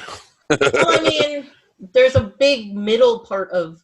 True, but of course, like it's just like thinking Canada is automatically all frozen tundra too. So that is true. Well, I mean, if you go to like South Africa, so they have mountains where you can get snow and stuff. So I was going to say, I was like, I might be shitty, but I guess not. Well, a lot of people always forget that you go to the bottom of the southern hemisphere and it gets cold there. It gets snow, like the bottom of like Chile and stuff. Yeah. But they're like, it's South America, it's hot. I'm like, no, not all of it. It's just like the top of the North Pole. It's the same thing at the bottom. The South Pole is cold for a reason. Yeah, because I was just watching the YouTube thing because they were talking about the Panama Canal and you have to go down South America and stuff. And the bottom of South America is not that far away from Antarctica. Exactly. Yeah. Yeah. So if you're doing that run for like cargo and stuff, you gotta probably have to pack warm for the last for that one bit. Yeah, you gotta go around the bottom. Yeah. And come back up. Yeah. Yeah, that'd be fucking chilly. Mm-hmm. No pun intended. Let's see. Ostriches have big eggs. We all know that. Yeah. They're 15 centimeters usually. That's actually pretty good. Oh, their numbers continue to deplete in the wild, which is, I don't know. They seem kind of ferocious, so I would. I would assume they're probably territorial. I'd assume so. Probably with their land being taken out by land and stuff. Mm-hmm. It was probably, unfortunately, the issue. I would assume. Yeah, but they're actually not protected by any laws as yet because their numbers are not that low. But they also have them in like zoos and all kinds of stuff all over the world, so they're probably breeding them and things. Yeah, it's probably similar to like tigers and stuff. Like you always hear that there's more tigers in captivity than there is in nature and stuff or whatever. That sort of thing. They can defend themselves and are known to eat big cats. What? Yeah. Because apparently, like, if they get attacked because of, like, you were talking about, like, their talons on their feet and all that kind of stuff, they kick. And they can, if they hit the like big cat correctly, they can kill them instantly, and they will eat them just like the rats and the snakes. Oh damn! So how big a cat? Like, are we talking like lynx, or are we talking like? It just says big cats. Let me click on big cats. What does that mean? Yeah, like. So they're talking about. No, this is just all things cats. Because I'm assuming they don't mean like lions and tigers, but you never know. But I mean, it's in Africa, so exactly. It's probably. Is it lions that are on the savannah or no? Lions are on the savannah, so I would think it would be lions. Man, that'd be nuts seeing a fucking ostrich eat a tiger or a lion. No, that'd be weird. Man, even more scared to go to Africa now, man. Yeah, freaking ostrich coming to attack me and eat me. See, but I'm not. My thing is I'm not scared of the things I can see. I'm scared of all like they have like the big spiders or the small spiders and the deadly spiders and all that kind of stuff. That's Australia. You gotta be worried about, man. That's true. I know. When in doubt, just go to where is it? Iceland that doesn't have any of these things. Yeah, and then all the people are hot, and then there's like the this hot springs, and it's all good. So yeah. So any more ostrich facts, or is that all? Last one. Ostriches do not, even though they're known for burying their head in the sand, it's a misnomer. They really do not. Yeah, I somewhat had a feeling that was probably fake. Yeah. Mm-hmm. Well, now you know 12 ostrich facts. Oh, there you go. You're welcome. Now you know. And knowing is half the battle. G.I. Joe. Or is there that there's another thing that was like the more you know or something like that? Or am I touching something? Yeah, the more you know. That's got like it's like the shooting star. Yeah. So yeah, after they win, the Nordic dudes say that they figured out the thing. Mm-hmm. The transfunctioner almost blows up. Mm-hmm. So and then then you have like the 50-foot woman attack. Oh yeah, that's right. Yeah, like they all like Thundercats and do a huge like Asian lady for some reason. Yeah, and attack. But what's funny is like when she picks up the guy to eat him, I was instantly reminded of remember the band Lit? They had that song "Miserable" that had like, Pam Anderson in it. Yes, I do. That reminded me of. Oh yeah, I totally forgot about that. Yeah. I was like, oh my god, she should just be Pam Anderson. That'd be amazing. That'd be pretty funny, actually. Oh, that's hilarious. Because it was like the exact same cheesy effect of sorry, it's because swallowing him and everything. Yeah, because that video probably came out around that time. Yeah, and then they go out, and then like had that weird part with like that guy and his kid, and they go over, and he's like, "Daddy, I want to go on that ride." And he's like, "Me too, kid," and me too. I'm like, I don't think I talked to my like 5-year-old that way. Yeah, it seems kind of wrong. Yeah. That song came out on the album A Place in the Sun that was released in 1999. Yeah, so about a year before. Before that, yeah. My God. I'm going to post them, in case people forget, I'm going to post the video on the website so you can be brought back to the cheesiness and the horrendous. Like, there's a still here right now, like the band leader, and he's got this like, a soul patch that's not even like centered. It's like slightly to the side. It's so weird. And I have to just stop looking at it. I can't look at that anymore. Did he have like flames on his forearms for tattoos? Well, from this still that I can see, he has like a star in the middle here, but I can't. Oh, of course. If not the flames on the forearms, it's a star on the throat. Oh my God! I think they're interchangeable. I think at this point. Yeah, these images are so a product of their time. Like it's disgusting. Yeah, even if you knew nothing about this band, you've never heard this song, this video, you don't know who it is, you would see it and you'd be like, that was the late 90s, early 2000s. You'd be like, I know exactly what this sounds like. Yeah. Oh my God! The worst part is like. It's like the song popped into my head when I thought about it, and I was like, why do I still remember this song? There's no need for me to remember this song in any way, shape, or form. Oh my God, stop it, And too, they actually, so I think with songs, I think it was around the Oscars time, they actually, I think they had like a Canadian band song in there too. But it was like American Psycho or something like that, or whatever. It was like, I just remember, I can imagine like the guitar player, he's like super jacked for whatever reason. I was like, I just remember it was like a Canadian band from like around that time. Yeah. They were popular for like a couple years. But the music in Dude, Where's My Car did not hit any like notes for me. Yeah, like, me neither, except for that one, because I knew it was like it was a Canadian band, because they had a couple of hits on Much Music around that time or whatever, and I think it was that one song. And yeah. Because it was like the main riff of the song. So I think the only reason why I was able to pick it out. Mm-hmm. Whereas the music, so this is going to be our segue, The music in Dumb and Dumber, fucking loved it. Loved it. Well, because even like the opening sequence, like the first song is "Boom Shakalaka" by Apollo. Oh yeah, like definitely early '90s. So yeah, it was such a perfect song for him, just like driving in the limo. I don't know why, like it's just so perfect for that scene. It's so out of place, but still in place at the same time. Yeah. Well, especially when it's like the movie technically has a cold open because it's silence. It's a car pulling up, and he's so stupid with that Austrian woman. And then he pulls out. He's like, whatever. And then the song starts to play. I'm like, this is perfect. This is exactly what it needs to be. This makes no sense, but totally sets up the movie. And then as you see him driving the car, you see Jeff Daniels get into the dog van. Yes, which I love. I love that man. That man is great. Jeff Daniels is the best. I freaking love him in this movie, being like the straight guy. Yeah.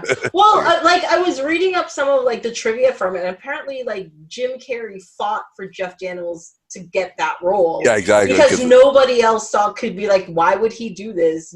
He's not the funny man or whatever. Yeah, because I don't think he really did comedy movies really before that. So, which is I think what Jim Carrey's point was, to be like the straight guy to him.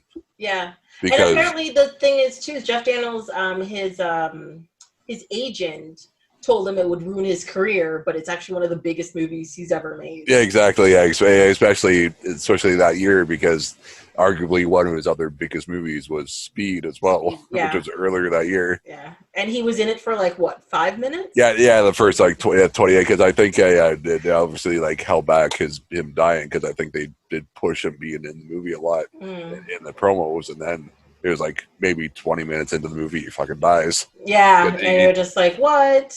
Yeah, although I think it's a little bit more than that, because isn't Keanu already on the bus and they have like an idea? No, because like he raids Buddy's house before he gets on the bus, but he doesn't find out until he's on the bus. Oh, okay. So it was like earlier in the day, because the motion sensors in the house and it explodes or whatever sort of thing. Yeah. That's a movie I haven't watched in a long time. Yeah, exactly. I know, and I was thinking too. I'm like, because I remember that in '94, that Jim Carrey, that was his year, because he did like. He did Ace Ventura that year and The Mask that year as well. And then Dumb and Dumber came in December, and I was like, was this the year over before or after that Speed came out? I was like, fuck, it was the same year, so they both had fucking big years that year. Big years that year, exactly. Yeah. And I think like '94 is like one of those things where like if you look at it, like I think Jurassic Park came out that year, and Pulp Fiction, it was like one of like the biggest years for fucking movies. If you look back on like what came out that year in theaters and shit, it was probably like one of the biggest movie years for like huge fucking movies. Yeah, it's crazy. Yeah, because I think Jurassic Park, Pulp Fiction, fucking I said that Ace Ventura, like the 3 Jim Carrey movies, like Speed, came out that year, and there's like a bit like a few more that I'm forgetting that came out that year. And it's fucking insane year. I think True Lies may or may not have like that year or the year after even. So here are the top 10 highest grossing movies in 1994. You got The Lion King, you got Forrest Gump, you got True Lies, The Mask, Speed, The Flintstones, Dumb and Dumber, 4 Weddings and a Funeral, Interview with the Vampire, and Clear and Present Danger. Oh fuck yeah! That was a fucking huge year. That's a good year, man. Yeah, because actually, I did see True Lies in the theater. Yeah, I think that was like one of the earliest movies. Oh yeah. And I think what didn't I see in the theater? I didn't see The Flintstones in the theater, or 4 Weddings and a Funeral. Or The Lion King, I think I saw everything else in the theater. I wasn't like at that point in my life. I wasn't a huge theater like family, but like I remember going like my. No man, I've been a movie fanatic, like a theater fanatic since like I was like 10. Like, I remember being like a movie person. Yeah, but like we couldn't afford it. But I just remember going to the theater and seeing True Lies that year and just fucking laugh my ass off when I love that movie. When like the scene where she's stripping and like let's go with the post she or whatever. falls. So good. Even though I was like 13 or 14, I fucking like laugh my ass off in the like, at the point or whatever. That was hilarious. I fucking love that movie so much. Mm-hmm. Yeah, like that was like one of the movies I kind of really wished that they'd actually do a sequel for. No, I disagree. Because they did set it up for it, like at the end of the movie though. Yeah, I think there's an idea for it, and it can be open to it. But no, I'm very happy they never did, because I think they would have definitely ruined it. Or even at this point, they like the parents could be like have taken over like the place or whatever, and then retired, and then like that. There's Dushku's obviously like a big somewhat of an action person. Mm-hmm. She can like somebody kidnaps them, and she can go and save the day. No, I don't. It was one of the few movies that did actually set up a possible sequel that I find it would actually. Yeah, but I don't think that's what the sequel would be. I think it would be whatever mission. But I feel like it did actually legitimately set itself up for a sequel, though. But I think lots of movies do. I don't. Think but I have a soft spot for the movie, so I really. Oh no, I think my soft spot for that movie is the reason why I'm happy they never made a sequel, because I love it so much, and they have done it so many times to so many good movies where they're like, let's just make a sequel for it, and then they do, and it just like ruins the greatness of the but more often than not, they pull a sequel out of nowhere. But at least, I guess with this one, it was legitimately set up, I guess, but I don't know. But I guess I just like it as Dushku, and I want to see her in more things, I guess. Wait, who? Elijah Dushku? Yeah, because she was a daughter. Because she was a daughter in the movie. Yeah, but I don't want to see her. She's a horrible actress. I always liked her, I guess. But I guess I just because I liked her in Jay and Silent Bob Strike Back, I guess. So I have a soft spot for her. Sorry, I'm just rolling through the year of 1994 and the movies that came out, and I'm like, what? I don't think this. I mean, this year has a lot of really good movies, but at the same time, actually, because it did, because to bring it back, didn't even Schindler's List come out that year too? Even I think. Did it? If it did, I haven't made it there yet. Either that. I mean, great movies like Airheads came out that year too. Oh, I haven't seen that movie in a while either. But is Encino Man 94 too, or is it 93? The Color of Night, one of the worst Bruce Willis movies ever. Color of Night. Ooh, The Enemy Within. That's a good one. Enemy Within. Which one's that? Natural Born Killers. I didn't like that movie, but I've actually avoided watching that one for whatever. Yeah. If you want a serial killer movie from the 90s, go with California. It's spelled with a K. Yeah. With Woody Harrelson and what's her face? No, that's Natural Born Killers. Woody Harrelson's Natural Born Killers. California has Brad Pitt and Juliette Lewis. Yeah, they're Juliette Lewis. So that's what Juliette Lewis is in both of them. What am I talking about? Really? But yeah, she is. And it's the same thing too. Well, no, in the second movie, she helps the serial killer. She's the girlfriend of the serial killer, who's played by Brad Pitt, but she's complete opposite. Like, she's very meek and quiet and stuff in California, whereas in Natural Born Killer, she's just like, let's murder everybody. Like, she's off the rail kind of thing. She's a part, like, full on part of it sort of thing. Yeah. But California is like.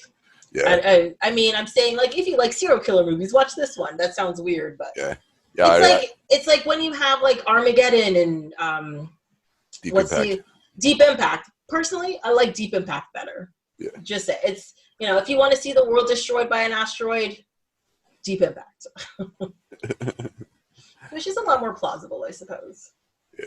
Or then there was like Dante's Peak and Volcano. Yes.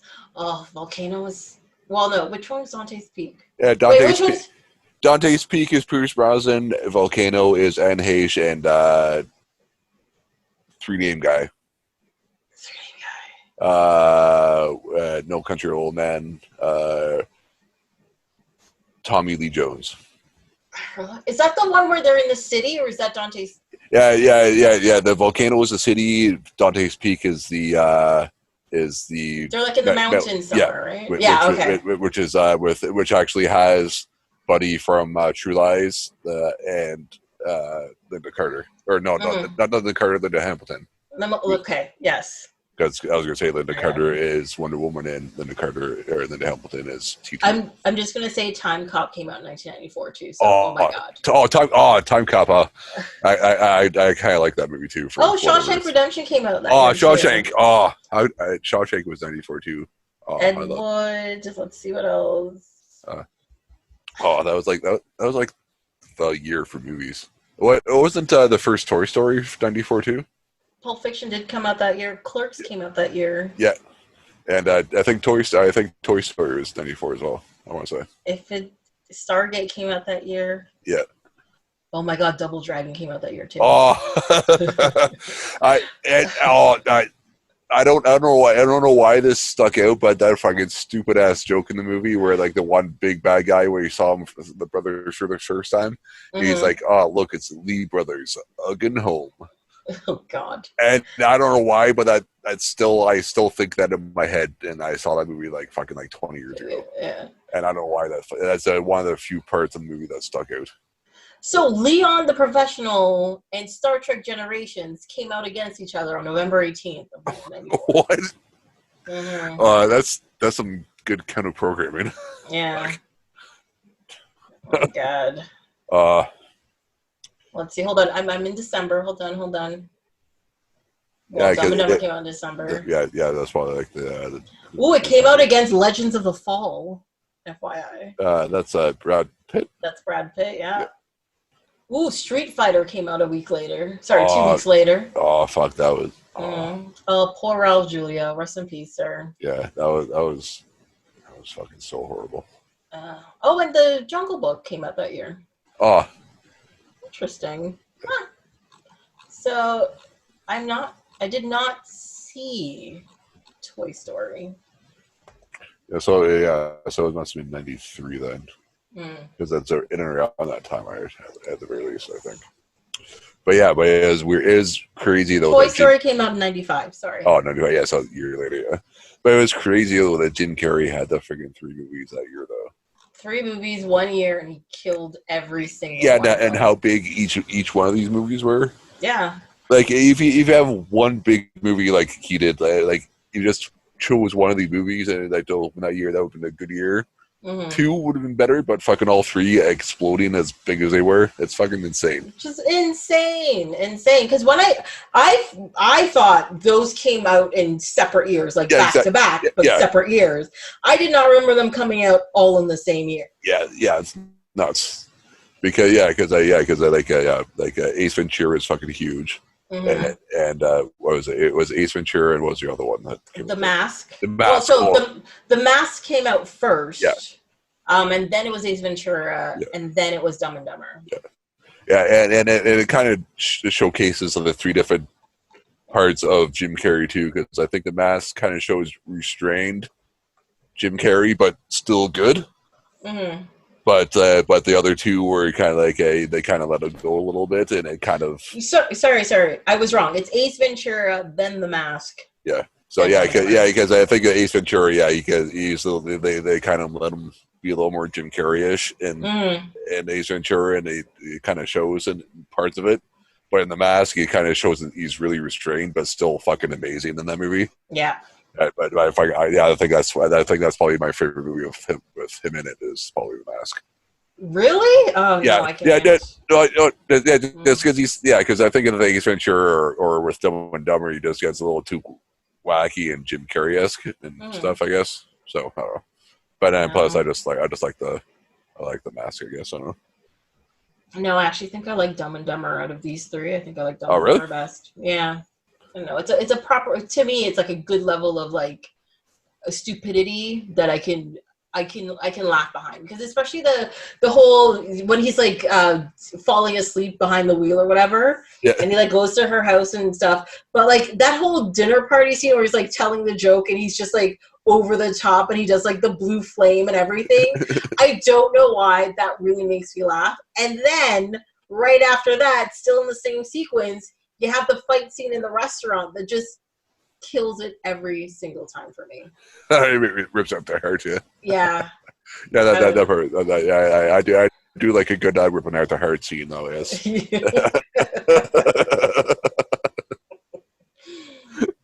But I do love it. But even like stupid things like at the end where he like sees Mary Swanson in the he sees her in the newspaper and he's trying to read the title, and of course he's illiterate, but then he gets to the you know. Like, I just think it's great. I just think like little things like that are just fantastic, and just it just takes it to like a slightly different level that I can't not get behind. I don't know what it is, but it works for me. It's legit. Yeah, it's like there are definitely parts in it where it just like stops for a minute. I'm like, this isn't really funny. This isn't really funny. And then, oh my God, that's hilarious. And then this isn't funny. This isn't funny. Oh my God, that's hilarious. Like it just kept happening that way. It was very weird. Yeah, and then too, it was kind of funny seeing that Lauren Holly being in like another comedy because she was in this and also down Periscope like around the same time. Yes, around the same. Yeah. But isn't this the movie where she met Jim Carrey? Because didn't they get married? Yeah, I think I saw that. I think they were married for about a year or two and then broke up. Yeah, but yeah, definitely. Yeah, it's probably obviously really mad. Yeah, and I think down Periscope was probably like the year before or after. I think. Yeah. Around. The funny thing, I cannot tell you how many times I've watched this movie. I've watched this movie many, many times. But this was the first time I actually was paying attention to like the credits, and I realized all of the credits are misspelled. You know, like producer had like 2 O's and a D, and a US at the end. Like it was stuff like that, and I was like, really? This was like this before? It was great. I'll have to check that out after. Yeah, I don't know why I have never noticed that before, which I think is ridiculous. And actually, have you seen the prequel or the sequel? Dumb and Dumberer. Yeah, that movie was horrible. Yeah. I heard the one that was like how they met or whatever. I heard that was bad. Well, it was them in like high school or something. Yeah, so I never watched that. And then and then Jeff Daniels and Jim Carrey did like an actual like sequel, like proper sequel, like a couple of years ago, apparently. They did? Yeah, but I haven't seen it yet. But apparently, it's like Dumb and Dumber 2, like TO instead of letter 2. Yeah. Okay, I gotta look this up. Yeah, so I think it was like, I don't want to say it was like 2017 or 2018 that they did it. Oh my God, you are correct. It's Dumb and Dumber 2. And it came out in 2011. Oh, 11? Oh, shit, it was a lot earlier than I thought. Mm-hmm. Oh. And Dumb and Dumber it was only in 2003. No, that's a good amount of years. That's like 7 years. I apparently don't know how to add. It's 9 years. And then 10 years after that, it's Dumb and Dumber 2. So apparently that exists. I didn't know it existed. And I'll probably never watch it because that looks horrendous. Yeah, both of them don't sound like something I'd want to watch, but... Mm-hmm. But the Farrelly brothers did co-write and direct that one as well, so... Yeah. It might be better than Dumb and Dumber. Yeah, probably. Yeah, probably all the two of them. That probably would be the one to watch, I guess, I would think. The funny thing, I actually remember seeing Dumb and Dumber in the theater. Like, I paid money to watch that movie, and I was really, really angry about it. Oh, like the prequel or whatever? Yeah. It's called When Harry Met Lloyd. That's correct. Yeah. Wait, who are the actors in this? Probably just two guys that like they got to look like approximations of them. So probably nobody known, I would assume. Yeah, I recognize one, the Eric Christian Olsen. I remember his face looks familiar to me. He was in the remake of The Thing. He's also an NCIS Los Angeles. Oh, that's what I recognize him from. Yes. Okay. Never mind. I have seen him in commercials. It's okay. And yeah, I think I watched the first season, or tried to watch the first season of NCIS LA, and then it's horrendous. Don't. Yeah. Because like micro nipples, and then Robin is in it, and I'm like, I can't watch this. Yeah. And I don't know what LL Cool J did to his face, but he looks so weird in that show. It makes me uncomfortable. Yeah. And then Edna from Incredibles is in it too, or whatever it is. So I can't. Yeah, there's a whole bunch of people in it that should kind of do a good job and make it entertaining, but it doesn't work. Yeah. But that was like Gary Sinise in like the New York one, and you're just like, you're obnoxious. Cut it out. Yeah. Because his character was just overly serious about it, and it was just like, this is not working. Can we not do any of it? But it's fine. I'm not an old lady who watches NCIS all the time. Whatever. I dig the OG NCIS. I still watch it. Oh no, Gary Sinise was in the CSI New York, not NCIS. Sorry, yes. Yeah. Before I get angry emails about you're talking about the wrong shows. It's the letter show that's all mixed together. Yeah, it's a bunch of letters. It's a letter city show. Yeah. Oh my god, it's so crazy. Yeah, and then too, like the one other movie that I remember Jeff Daniels in is some weird one from like 1991 where he's like it's some like weird like time travel-y movie.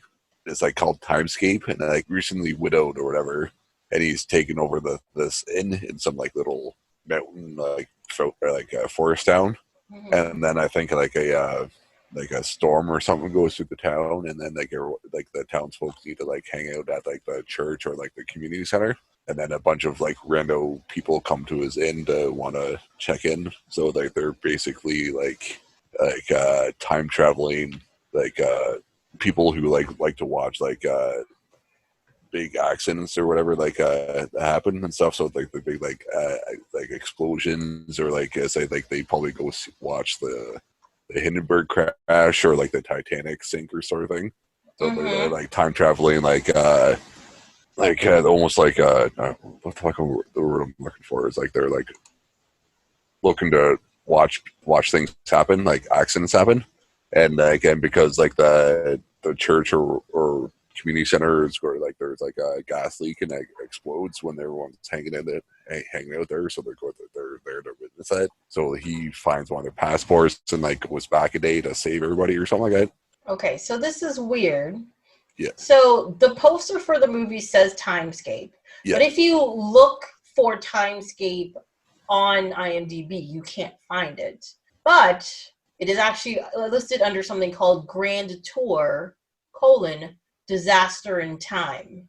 Yeah, so it's probably like probably got like different like titles for the name or whatever for the movie, but like like I just remember him being in that movie, and that was like the only other movie I remember him being in before. Oh my god, Ariana Richards is in this. She's the little girl from Jurassic Park who quit acting pretty quickly. Like one of the kids from the OG. Yeah. Nice. Yeah, that was the girl that was also like in Charles in Charge. Was she like that, Charles? Like that kid, or is it the other kid? No, the little girl in the first movie. Yeah. Yeah, because there was only like the boy and the girl, right? There was only the two of them. Yeah. So she was also in like Charles in Charge, I think. No, it doesn't. No, it says she made an appearance on Golden Girls.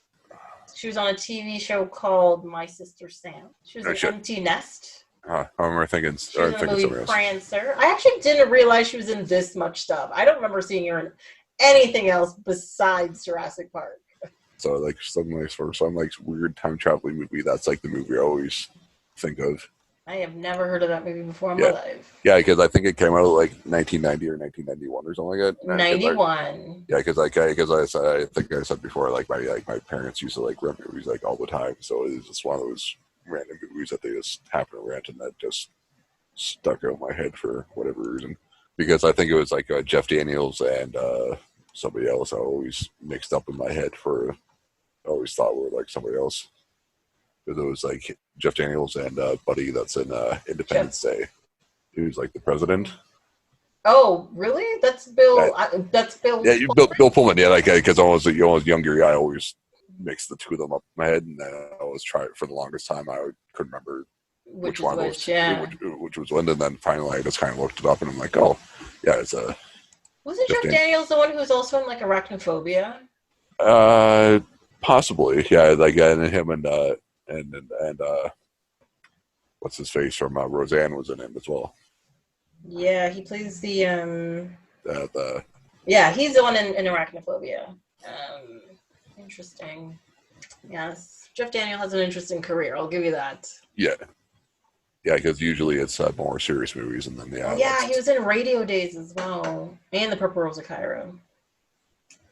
He was like he did quite a few Woody Allen films, which is interesting too. Yeah, he was on the track for like, I'm a serious actor.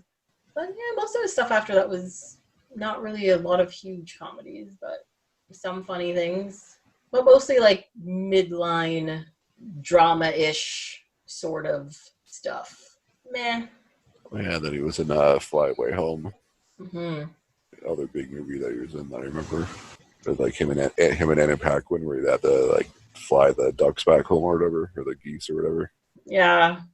One thing I noted too is the part where the guy's waiting for the other guy to get off the phone. And he's like, "Get off the phone! You're so rude." And all I can think was like, oh my God, there was a point in time where we had to do things like that if we needed to call somebody. We had to wait for someone to hang up this dirty public phone so we can call somebody else. Yeah, but also too, like, you also expect like the other person to actually have a conversation. So like, it felt really weird that he was so like, "Get the fuck off the phone, give it to me now." Other than I was just waiting for him to get punched in the face, and that was just like the joke the whole time. Yeah, that's all you needed, really. It was fine. Yeah. I also looked up how long it takes to get from Providence, Rhode Island to Aspen, Colorado, and it's only 33 hours, which is a lot shorter than I thought it was. Also, it made me realize I had no idea where Colorado was or where Aspen was. Yeah, no, it's one of those things I always assumed like Colorado was like legit on the West Coast, and it's like in like into the middle of the country more than you think it is. It is, yeah. That because I was like looking at a map and I'm like, okay, Rhode Island's up here. Yeah.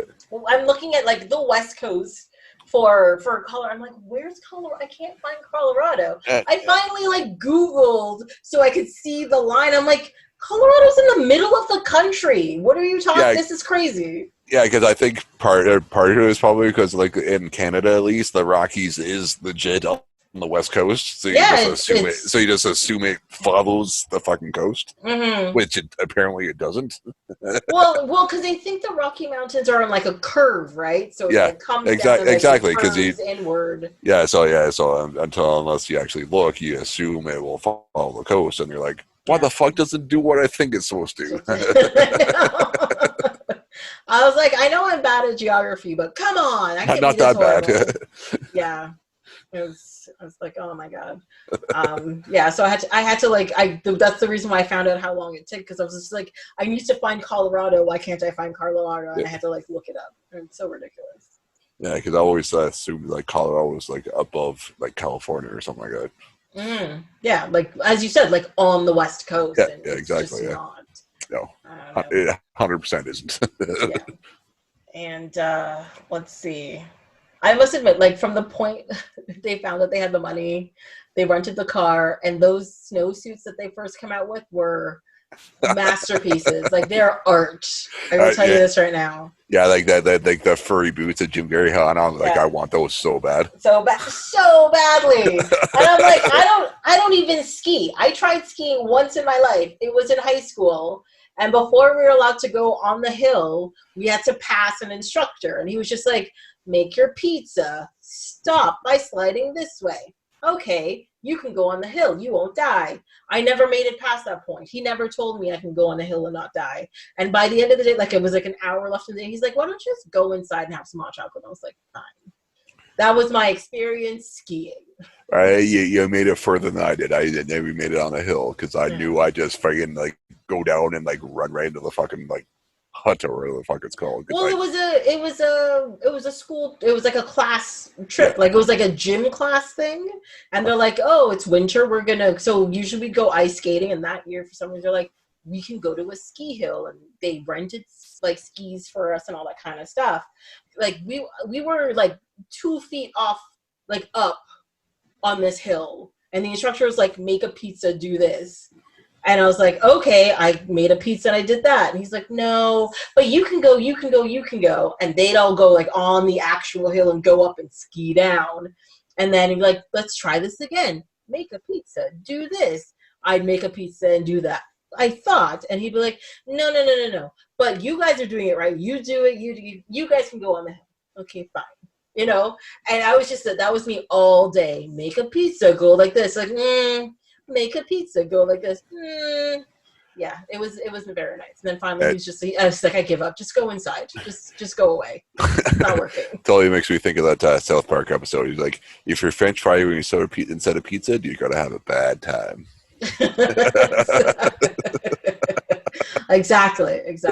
So yeah, I mean, by the time everybody got off the hill, they were all like, it's so cold, it's so blah, blah, blah. I'm like, I've been in here for an hour drinking hot chocolate. I'm fine. What is your problem? I've got a nice sugar high going on right now. I'm nice and warm. It's all good. But like, but my legs don't feel like rubber. It's not crazy. My back is fine. It's all good. Exactly. And then the next week we went back to ice skating. I was like, I can do that. That's fine.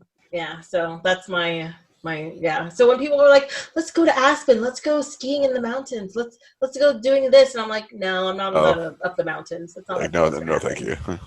I'm good. Yeah, I'll hang out in the chalet. Yeah, be fine. Yeah. I don't know. The thing is, like, Dumb and Dumber is just such like a ridiculous film. It's like you can't even critique it for what it is. You just take it in. And the one thing I was watching earlier today is like they never actually said what the ransom was for. And, like, they kidnapped the husband. Well, like, yeah, like at the end, like he shows that like the husband was kidnapped, but they never said the husband was kidnapped. It must have been like one of those like deleted scenes that they should have been in, because he just kind of. I don't know. I think he shows up at the end. They're like, and she's like, "Hey, this is my husband," and it looks like he was been like through some shit. But that was legitimately the first time he got brought up in the movie. It was right at the end. Yeah, I'm kind of okay with it. I don't need to think it's necessary. Because I was thinking about that. I'm like, because they got the money. I'm like, they never actually say what it's for. But they make hints throughout the movie. Like, they don't say who it's for, but it's money for, like, it could have been blackmail, it could have been kidnapping. Well, because eventually, I think eventually they say that, but I think it was probably like a cut scene that it was like, hey, we kidnapped your husband, and then just got cut out for time, sort of thing. I think. No, I don't because think that would have been in there. Because as I said, like the husband was legitimately not mentioned until like literally like the last like 3 minutes of the movie. No, but didn't they like? No, because don't they mention the husband? So when they first get a call from like the ransom, and you're at like her fancy house with her parents. Yeah, it's that guy. He's like you betrayed us, but as I said, like the husband was never brought up until the last like 3 minutes of the movie. I'm pretty sure. I almost guarantee that, because I was thinking about that like the one I was watching earlier today. But I don't think that really affects. If there was the one thing that was, I think that's probably the one thing is that they don't bring up until like right there. I think it was a cut scene that there was like that he got kidnapped or like he got brought up before that. Yeah. I think. But I mean, if you think about it, like the whole thing with the FBI agent is pointless and all that kind of stuff too. Yeah, because she like shows up like 3 or 4 times, and then it was like, oh yeah, that's why she's there. Because it was like she was there when he was like filling up the car, and it looks like the dog is peeing. Yeah. And then at the bar, and then when Jeff Daniels is going up the stairs or whatever, and I'm like, oh yeah, that is the same girl. That is the same girl. Mm-hmm. Yeah, but it kind of comes out of nowhere when you think about it at the end too. So, meh. Yeah. But I do like his imagination. He flies into a rage and murders it. Yeah, then too, and then I like the hit woman is like the girl from like a Blank Check. Mm-hmm. Oh, that's right. Like that. I knew I recognized her from something. I was like looking at her. I'm like, you look familiar. Who it's like are that. you? I think like the FBI or whatever the lady. I think it was probably like that same year or the year before. Mm-hmm. Yeah, and I think it was probably because of her in that movie and this movie that probably solidified my like for like short-haired girls. So it's ingrained in aesthetic for you. I think so. Yeah, a little bit. Yeah. Mm-hmm. Especially in Playing Check. I think. Yeah. Yeah. Yeah. I must admit, I did enjoy watching, like, I think Dude, Where's My Car aged a lot worse than Dumb and Dumber did. Yeah. But I still kind of enjoyed watching both of these movies, you know? Yeah, I definitely had a good laugh, with both of them. It's just stupid, easy humor to help you forget all of the nonsense that's going on right now. Just Definitely, sit back, watch some stoners and stupid people do weird things and go on adventures. It's fine. And now I kind of want to drive across country in that little motorcycle that they both had. Apparently, what is it that motorcycle is called, like a Taco 2 or something? I actually found that out. I was like, wait, what? Why is it called a Taco 2? This is stupid. I get 70 miles to the gallon on this bad boy. Yeah. I thought that was hilarious.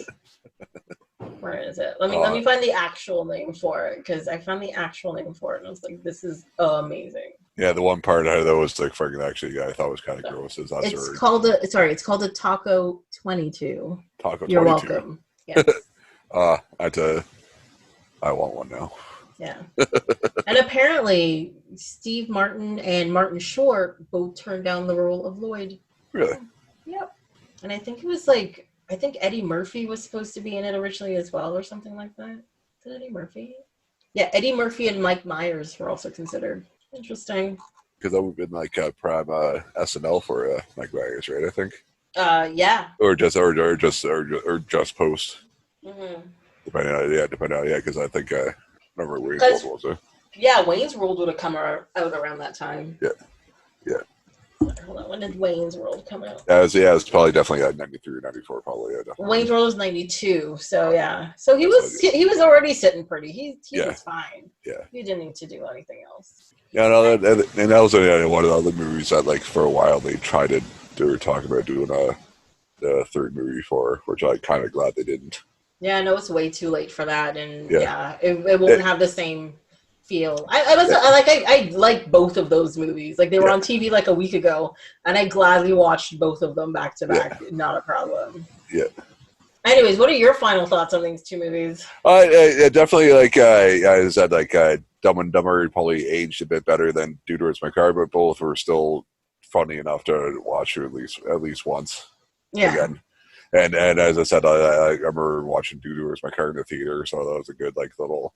Sure, that was probably the last movie I saw in that Lansdowne Place theater, because I ended up going when they did the re-release of the Star Wars the special edition, saw that there, and saw Mission Impossible 2. So it was my first theater experience was there.